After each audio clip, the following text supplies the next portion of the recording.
करे तो मोला माफ करे, माफ करे तो मोला माफ करे।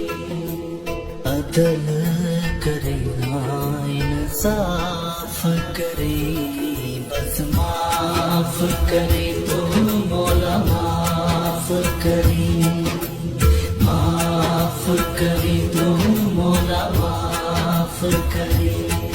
ना मैं अमल कमावा, ना मैं फर्ज निभावा, भले गुण कोई ना जदों सोचा शर्म